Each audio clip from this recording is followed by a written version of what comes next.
Phil Harris, Alice Faye Show.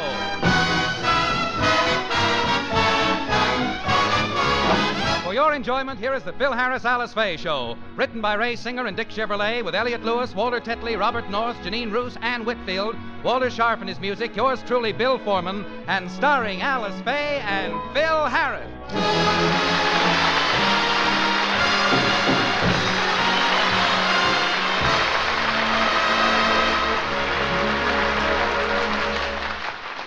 Last week, Phil and Alice almost had RCA as the sponsor for their radio show. But due to Julius' interference and Frankie's mismanagement, they lost the sponsor and unwittingly signed to appear at a burlesque house. Alice's brother William has just heard the news and is terribly upset. Oh, my poor sister. Signing to do a bubble dance under the name of Boo-Boo Faye. Alice, this is the biggest scandal that's befallen the Faye family since you married Philip. Took us 9 years to live that down, and now this. What do you mean, scandal? I'm the best thing that's happened to the Faye family since Alexander's ragtime band. Marrying you ruined her career. If it wasn't for you, she'd still be in pictures. I don't want to be in pictures. But, sis, I could have gotten you the lead in Sunset Boulevard instead of Gloria Swanson.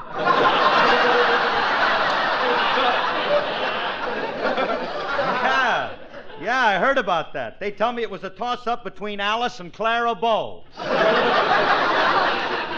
Oh, I think Alice would have gotten it in preference to Clara. Well, I don't know. She said that All Clara right, was... boys, break it up. Break it up. What are you, a couple of wise guys or something? Look, Willie, Alice ain't going into burlesque. Do you think I'd let my wife appear as a bubble dancer? What manner of man you think I am? I got her another job. She's doing a one-nighter at Joe's Cellar Club. And that reminds me, the boys in the band are waiting to rehearse your number, honey, so let's get on to the rehearsal hall, huh?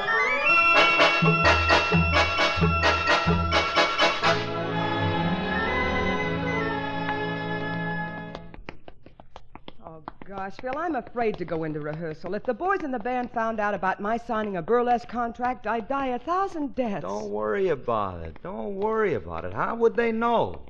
Nobody knows about it except you and me and Frankie. And Frankie's the soul of discretion.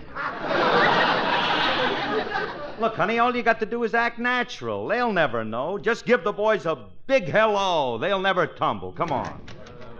All right, fellas. All right, you can break it up now. Slow it down a little bit. Let's get this thing started, huh? Good morning, fellas. Hiya, Boo-Boo. Oh, Phil, they found out. What'll I do? Don't stand there. Blow up your bubbles and let's get started. Now, just a minute, you guys. Who do you think you're talking to? The blonde bombshell. We got your number all rehearsed, Boo-Boo. What number? Hit it, fellas.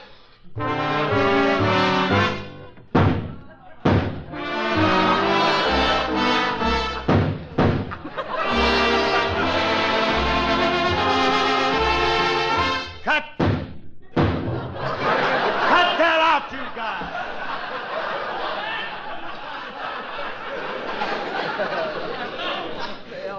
Phil, this is embarrassing. They found out about me. Frankie, did you tell them? Oh, perish the thought, Boo. Don't get so familiar. Use her full name, Boo-Boo. Frankie, there's a limit to what I'm going to take from you. Now, let me handle this, honey. Remley, who told them to play that tune? I did? You did. Look, I'm in charge here, and I won't tolerate such insubordination.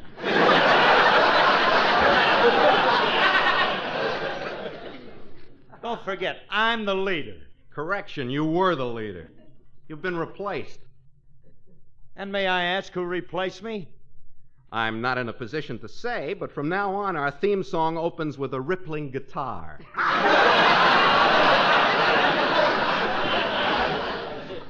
Left-handed. do a thing like that to Phil after all the things he's done for you? Well, it wasn't my fault, Alice. It was a choice between me and Curly, and the boys voted me in. However, I will say this for you, Curly. The vote was very close. 29-1. Well, at least I got one vote. Somebody was loyal to me. Who is he? I'd like to shake his hand. You're too late. He's no longer with us.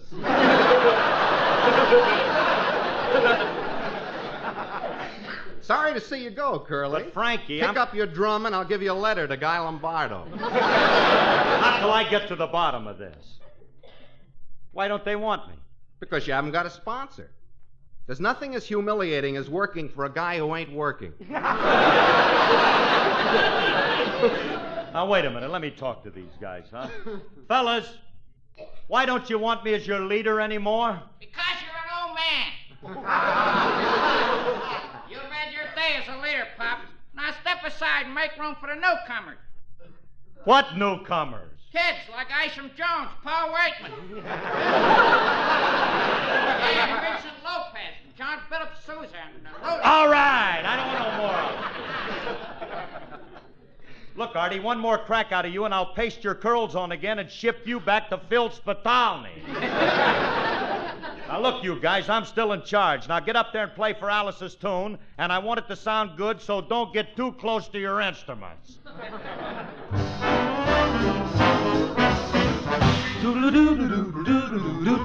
I don't care if the sun don't shine. I get my loving in the evening time when I'm with my baby.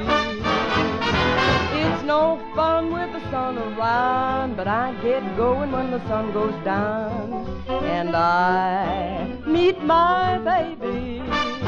That's when we kiss and kiss and kiss, and then we kiss some more. Don't ask how many times we kiss at a time like this. Who keeps score? So I don't care if the sun don't shine. I'll get my loving in the evening time when I'm with my baby.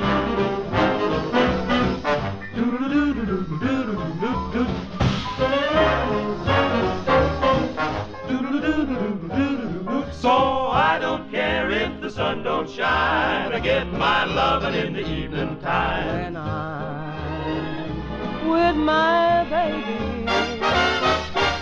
It's no fun with the sun around, but I get going when the sun goes down. And I meet my baby. That's when we kiss and kiss and kiss, and then we kiss some more.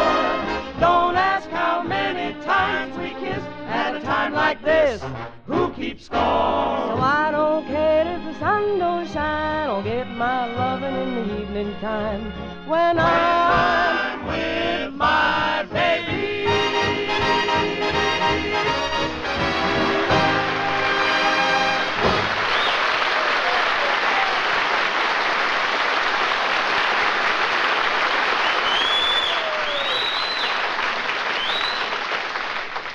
Ah, that was wonderful, Alice.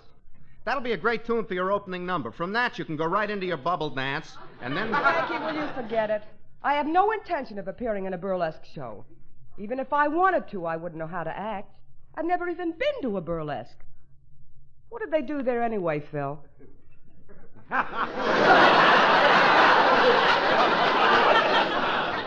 Honey, how would I know? I, too, have led a sheltered life. Hey, Frankie, you've been around a little. Have you ever been to a burlesque show? Heavens to Minsky, no.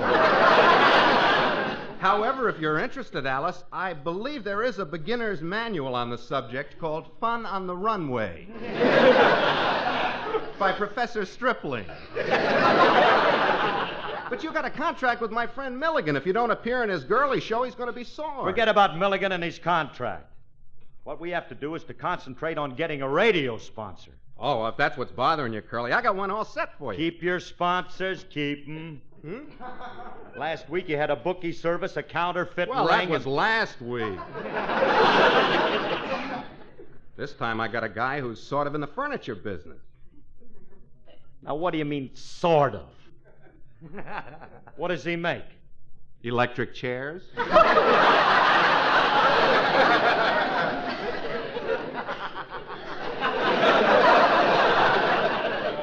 Fine product.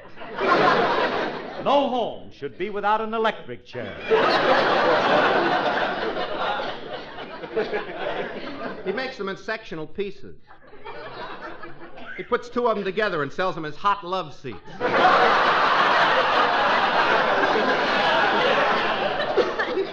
He'd make a swell sponsor. Wait a minute, will you? Forget about him. Hot love seats. I don't understand. Hey, I got an idea. Yeah? Yeah, Mr. Phillips of RCA was going to sign us up last week until Julius messed it up by telling Phillips I was a no-good loafer. So? So, if we can get the kid to go down and see Phillips and confess he was lying, everything's going to be okay. Well, what are we waiting for? Let's go get little Camel Face and take him down. Well, Hey, Alice, honey, can't you realize our troubles are over? As soon as we get this straightened out with Phillips, we'll be back on the air again. Then we won't have to worry about Milligan and his burlesque show or anything else. Our troubles are going to be over. Hello there. Mr. Milligan. Hello, Boo-Boo, and how's my star? The star of Milligan's Meaty Mamas. Meaty Mamas. That's not you, honey. That's the chorus of three in the back of you. 3 chorus girls? Yeah. These dames are so fat you can only get 3 of them on the stage at one time. Mr. Milligan, this has gone far enough. I have no intentions of going... Now, wait till you see your costume, honey. It's a dazzling thing of beauty. Rhinestones and sequins, no less, even fringes. Yeah, it sounds pretty. It is. I got it right here with me. Want to see it? Oh, you brought it with you? Let's see. I got it right in my wallet here someplace.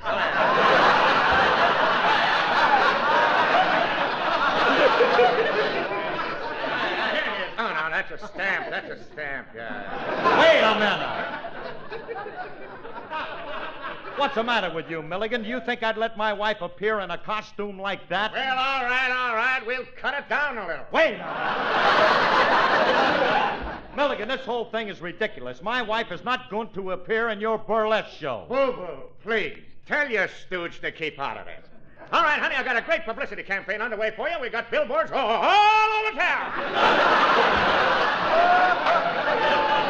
Now take those billboards down. All right. We don't need them anyway. We're getting enough publicity from the skywriting. You mean you're writing my name in the sky? Oh, all over it. Gotta run along now. Gotta take my chorus line down to the Department of Agriculture. What for? Their prime beef stamps are wearing off. Well, so long. And remember, burlesque is better than ever.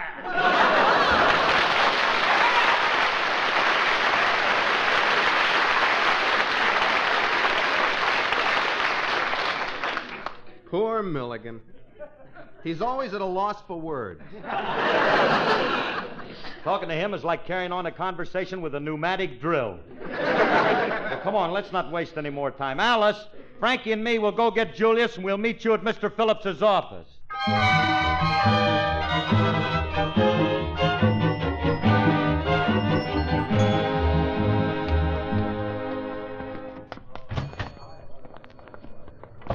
Well, Remley, we're in the market. Now let's go in and ask Julius to come down with us. Now, wait a minute, Curly.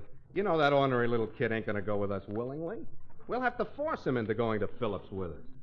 Yeah, you're right. Hey, look, I got it. Let's stand at the vegetable counter and pretend we're buying something, and then when he comes to wait on us, we'll grab him, throw him in the car, and off we go.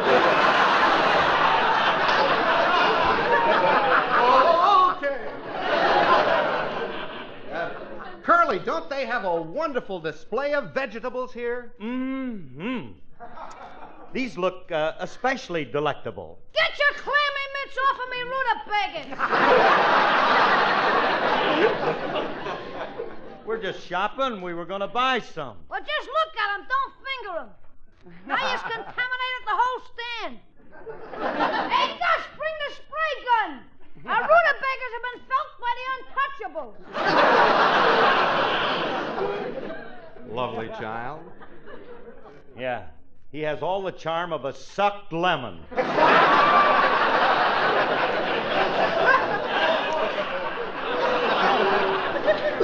Now, look, Julius. We want 2 pounds of this stuff. Wrap it up and carry it out to the car for us. How do you like that? They come in here shoplifting and they want me to carry their loot. I'm not shoplifting. I'm going to pay for it. With what? You ain't working. Haven't made a dime in 4 months. I've got a charge account here. I cut you off. As soon as you get a sponsor, we'll reopen negotiations. Oh, yeah? I'll get a sponsor, and if I can't get a sponsor on radio, I can always get a job on television. Are you kidding, Mac? You're too old for television. What do you mean, too old? With all them lines in your face, you look like 15 minutes of bad reception.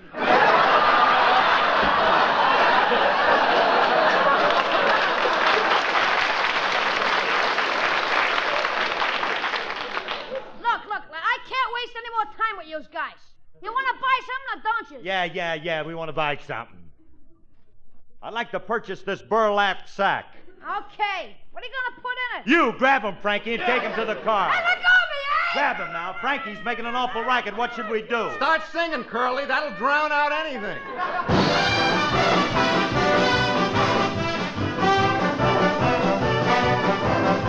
Possibilities. We're living in a world that's full of possibilities. Ain't no miracle too impossible to anyone that sees the possibilities. If you recall your history, then you will find that all our famous men turned out to be the kind of men who never stopped to look behind. They looked ahead to see what they could see, and they saw possibilities. They never overlooked a single possibility. Proven naturally, opportunity is for the one who sees the possibilities. Each time you try to solve a new phenomenon, the skeptics say it's just a dream, I know. But after you're a hero and the job is done, then you can tell them all I told you so. Yes, there are possibilities if you will only make the most of your facilities. Folks will idolize, even eulogize the little guy who sees the possibilities. When Christopher Columbus proved the world was round, he met Queen Isabel when he returned. She said, "Now tell me, Chris, about this place you found." He said, "Well, Belle, as far as I'm concerned, it's sure got possibilities. I tell you, Queen, I've never seen such possibilities. And I really feel we should make a deal before somebody sees the possibilities." When little Abe was growing up in Illinois, to be a big success was his intent. He studied so much harder than the other boys, till one day he became their president. He saw the possibilities. He always tried to make the most of his facilities. Proven naturally, opportunity is for the one who sees the possibilities. I guess by now there ain't no doubt about the point I'm bringing out. So if you'll open up your eyes, you are bound to recognize the possibilities. We're living in a world that's full of possibilities. Ain't no miracle too impossible to anyone who sees the possibilities.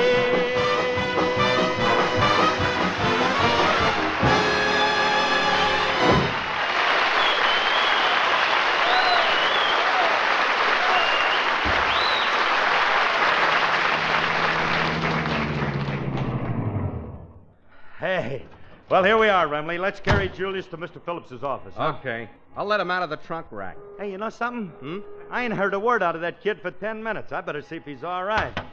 Hey, Julius! Hey, Julius, you all right in there? Let me out of here! Let me out of here! Oh, stop making such a racket.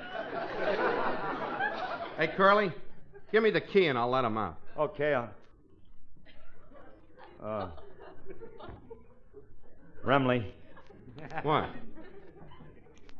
I lost the key.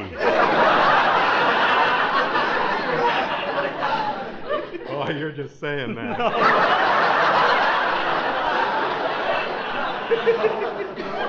No.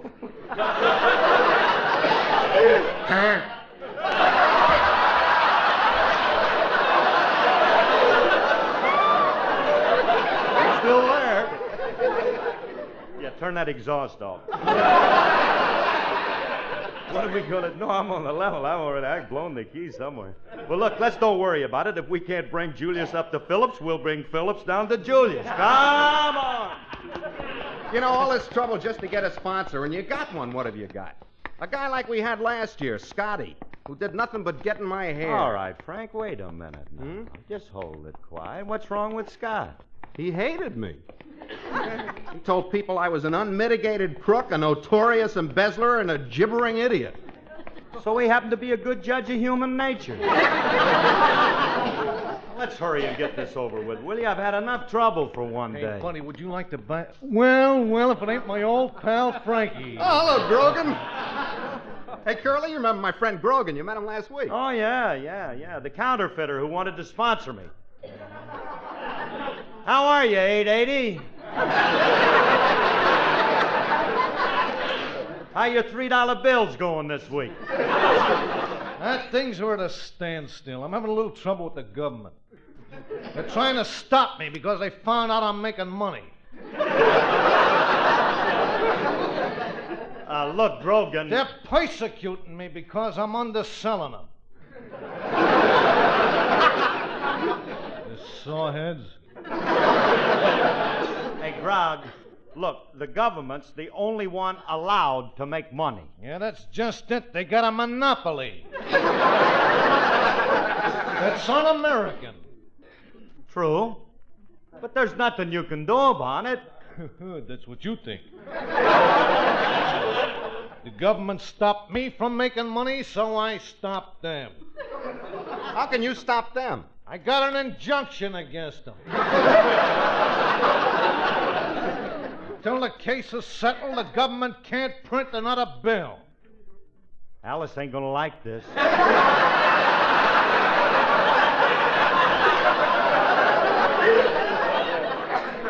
Of course, I ain't worried. I got something else going for me in the meantime. I have become a writer. Well, I'm glad to hear that you're in a legitimate profession. What kind of writing? I got a check forging service.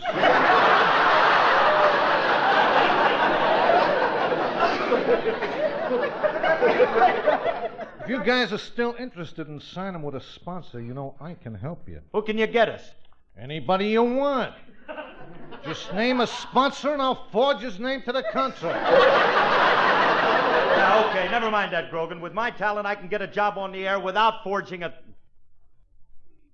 You know how to spell Phillips? I might have a little trouble with this guy at that. Well, now, look, if you expect trouble, maybe I better go in with you. I will get your contract signed for you with this little fountain pen. Gee, isn't that a cute little pen? Look, Curly, it's got a trigger on it. Put that gun away. Thanks very much, Grogan, but we don't need your help. Come on, Remley, will you, please? I like that, Harris. He's my kind of guy. I'm going to help him whether he wants it or not. I'll just tag along after him.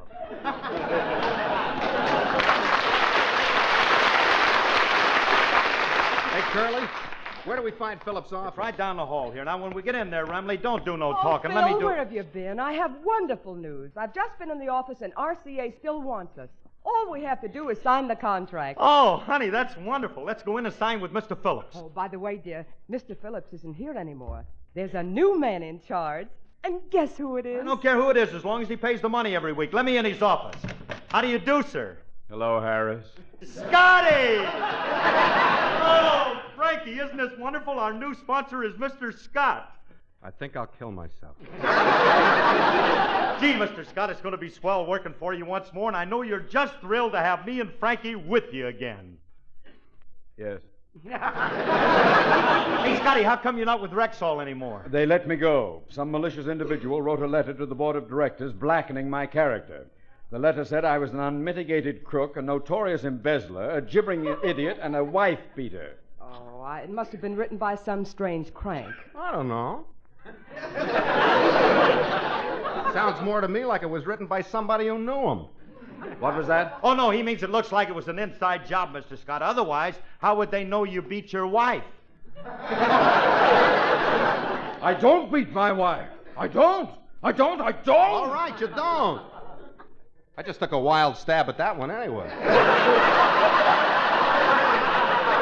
Grimly. So you're the one.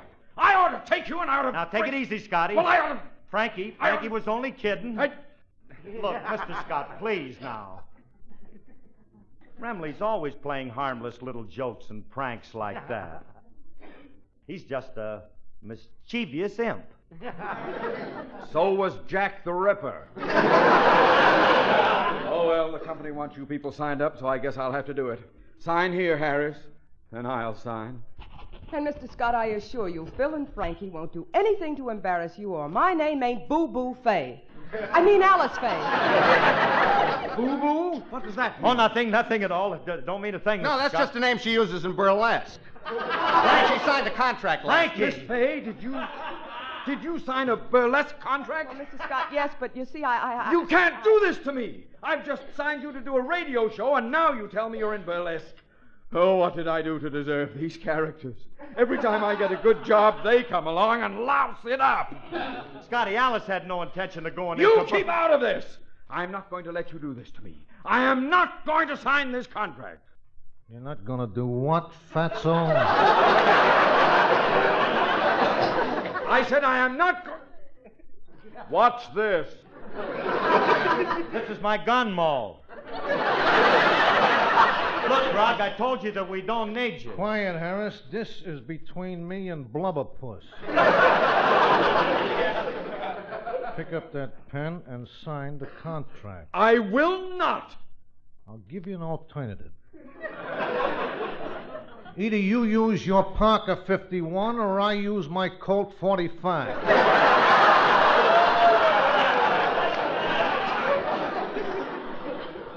Sounds like a sporting choice to me. Put that gun down. I don't have to get a sponsor at the point of a gun. I got lots of sponsors after me. Like who? Well, there's also... Keep him covered, Grogan. We can't force Mr. Scott to sign us. Keep out of this, Blondie. Now sign, fatso. All right, Harris. You've got me with this road company Humphrey Bogart. Here's your signed contract. I like your cooperative attitude. Mr. Scott, now that it's all set, we're back on the air for RCA. Very well. We'll sponsor you. But if you dare to mention our good name on your show even once, we'll sue you for everything you've got. Well, you mean we'll have a sponsored show, but we won't be allowed to do any commercials? Oh, that isn't cricket. Frankie, do you think people will listen to a program without commercials? Let's try it for a while and see. This is liable to start a fad. Who knows? It might even bring back radio.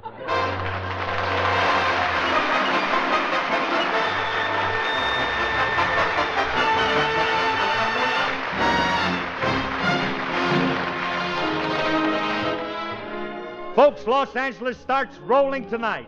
The Legion is here, and we want to add our welcome as this city greets the great 32nd Annual National Convention of the American Legion. A big hello to National Commander George N. Craig and Mrs. Craig, Elmer Sheriff. Coming up, Tales of the Texas Rangers, then Theater Guild on NBC.